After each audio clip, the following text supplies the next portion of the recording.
மாநிலங்களவை தேர்தலில் போட்டியிடும் திமுக வேட்பாளர்கள் இன்று வேட்புமனுவை தாக்கல் செய்ய இருக்கிறார்கள். இது பற்றி நம்முடைய செய்தியாளர் ஸ்டாலின் அளிக்கும் தகவல்களை பார்க்கலாம். மாநிலங்களவை தேர்தலில் போட்டியிடும் திமுக வேட்பாளர்கள் தங்களுடைய வேட்புமனுக்களை இன்று தாக்கல் செய்வார்கள் என்று எதிர்பார்க்கப்படுகிறது. தமிழகத்தில் காலியாக உள்ள 6 மாநிலங்களவை உறுப்பினருக்கான தேர்தல் ஜூன் 11ஆம் தேதி அறிவிக்கப்பட்டுள்ளது. இதற்கான வேட்புமனு தாக்கல் கடந்த 24ஆம் தேதி தொடங்கியது. வேட்புமனுக்கான கடைசி தேதி 31ஆம் தேதியும் வேட்புமனு மீதான பரிசீலனை ஜூன் 1ஆம் தேதியும் அறிவிக்கப்பட்டது. அதேபோல வேட்புமனுவை திரும்ப பெறுவதற்கான கடைசி தேதியாக ஜூன் 3ஆம் தேதி அறிவிக்கப்பட்டுள்ளது. தமிழக சட்டமன்ற செயலாளர் இதற்காக தேர்தல் அதிகாரியாக தேர்தல் ஆணையத்தால் நியமிக்கப்பட்டுள்ளார். அவருடைய அலுவலகத்தில் காலை 11 மணி முதல் 3 மணி வரை தங்களுடைய வேட்புமனுக்களை தாக்கல் செய்யலாம் என்று தேர்தல் ஆணையம் ஏற்கனவே அறிவித்துள்ளது. இந்த 6 மாநிலங்களவை உறுப்பினருக்கான தேர்தலை பொறுத்தவரை ஏற்கனவே திமுக சார்பில் போட்டியிடும் வேட்பாளர்களாக அந்த கட்சியின் மூத்த நிர்வாகிகள் RS பாரதி மற்றும் TK இளங்கோவன் ஆகியோர் நியமிக்கப்பட்டுள்ளார்கள். அவர்கள்தான் இன்று தங்களுடைய வேட்புமனுக்களை தாக்கல் செய்வார்கள் என்று ஒரு எதிர்பார்ப்பு உள்ளது. அதேபோல அதிமுகவை பொறுத்தவரை போட்டியிடும் 4 வேட்பாளர்கள் நேற்று அறிவிக்கப்பட்டுள்ளார்கள்.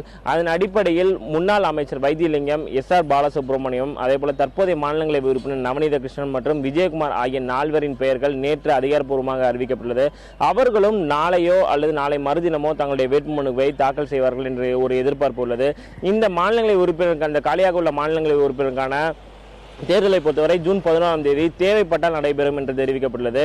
அல்லது இந்த 6 உறுப்பினர்களை கொண்ட அந்த பட்டியலே அதிகாரப்பூர்வமாக வெற்றி பெற்ற வேட்பாளர்களாக அறிவிக்கப்படுவார்கள் என்று தேர்தல் ஆணையத்தால் அறிவிக்கப்பட்டுள்ளது.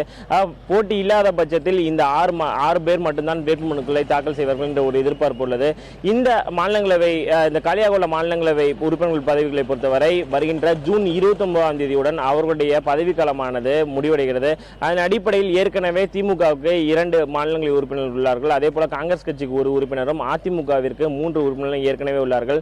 இந்த தமிழக சட்டமன்ற தேர்தல் முடிவுகள் வெளியான பிறகு தற்போதைய நிலையில் அதிமுகவிற்கு 133 சட்டமன்ற உறுப்பினர்கள் ஆதரவு உள்ளது. அதன் அடிப்படையில் 3 வேட்பாளர்கள் எளிதாக தேர்ந்தெடுப்பதற்கான சூழல் உள்ளது. அதே போல திமுக சார்பில் போட்டியிடும் 2 வேட்பாளர்களும் 89 உறுப்பினர்களை கொண்ட திமுக 89 உறுப்பினர்கள் கொண்டுள்ளதால் அந்த 2 வேட்பாளர்களும் எளிதாக தேர்ந்தெடுப்பதற்கான சூழல் உள்ளது.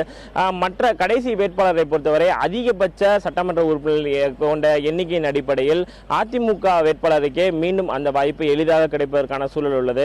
இந்த மாநிலங்களவை தேர்தலுக்கான அனைத்து விவகாரங்களும் ஜூன் 13ஆம் தேதியுடன் முடிவடையும் என்று தேர்தல் ஆணையத்தால் அதிகாரப்பூர்வமாக அறிவிக்கப்பட்டுள்ளது. புதிய தலைமுறைக்காக ஒளிப்பதிவாளர் மதுவுடன் ஸ்டாலின்.